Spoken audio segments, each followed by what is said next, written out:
Hello, I am Dr. K. Vinod. I am a pulmonologist. I have specialized in MD pulmonary medicine. I am associated with BR Life SSNMC Super Specialty Hospital, Bangalore. Today I will be speaking about bronchial asthma. Bronchial asthma is a chronic inflammatory disease of the airways which is associated with breathlessness, cough, wheezing and cough either in the night or in the early morning. The onset of asthma can occur at any age, but usually children and young adults are more commonly affected. The prevalence of asthma around the globe is around some 200 million, with deaths of around 2 lakh mortality every year. The prevalence of asthma in India is around some 15 to 20 million. Although bronchial asthma cannot be cured, it can be controlled with proper management. The risk factors of bronchial asthma include indoor and outdoor allergens. Indoor allergens include house dust mites, pets and molds, whereas outdoor allergens include pollution from vehicles and factories and pollen. People who smoke can also have asthma exacerbations. Occupational asthma can occur in individuals in their workplace, especially people who work in the mining industry, textile industry, chemical industry. There's an entity called exercise-induced asthma where people during exercise can also have asthma exacerbations. Asthma exacerbations can also occur on drugs with NSAIDs, beta blockers or aspirin. Asthma can also run in families and can be familial too.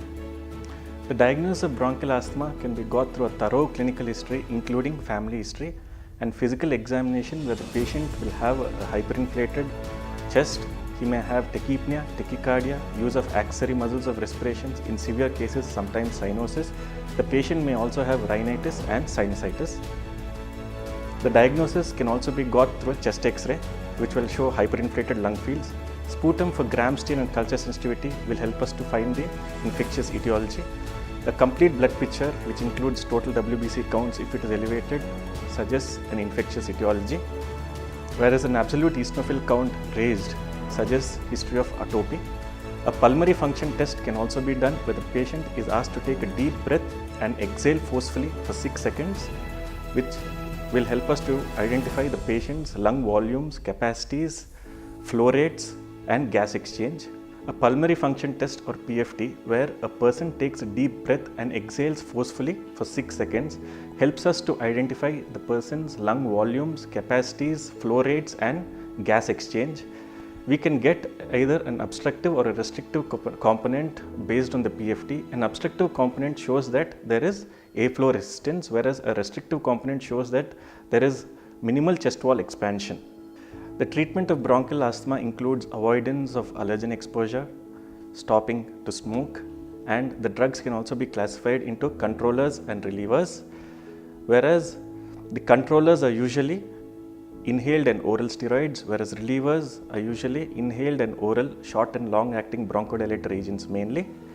The inhaled route is the preferred mode of delivery as there is directed delivery directly towards the lungs. The inhaled devices can be classified into dry powder inhalers and metered dose inhalers. The dry powder inhalers can be given to those who have good inspiratory flow rates, example the young, whereas the metered dose inhalers can be given for those who have not so good inspiratory flow rates, but when combined with a spacer can be given in children and in elderly too.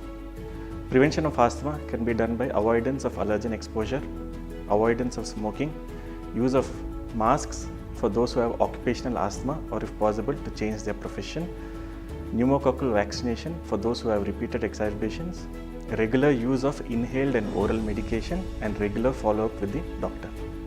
At the end, what I would like to say is, if anyone has symptoms of breathlessness, cough, chest tightness and wheezing, please don't diagnose it yourself or please don't take over-the-counter medication. Please consult a pulmonologist so that he can diagnose what you have.